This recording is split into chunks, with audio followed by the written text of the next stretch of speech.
Magluluto tayo ng dinengdeng.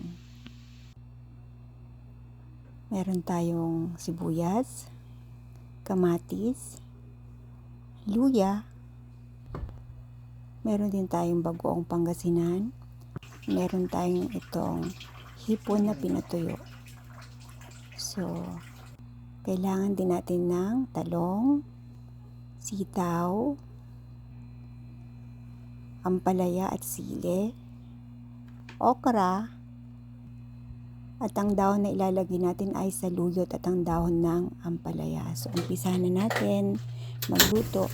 Sa isang kaserola, lagay natin ang sibuyas, ang luya, ang kamatis,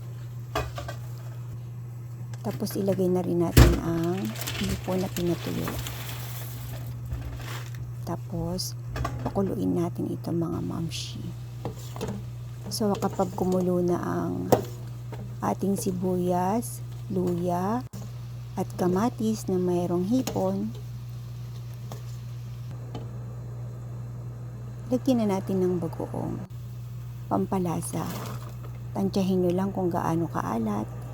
So, ilagay na natin ang sitaw, ang gulay nating talong.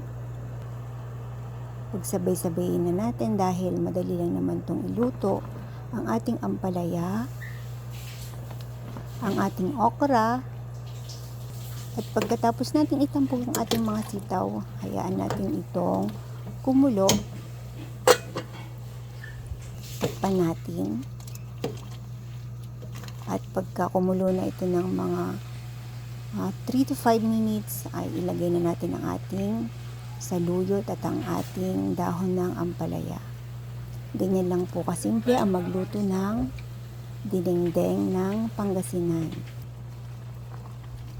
So, bahala na rin po kayo kung gaano yan kaalat, kung ano yung gusto nyo ilagay. Nilagyan ko rin po yan ng pampalasa ng magic sarap.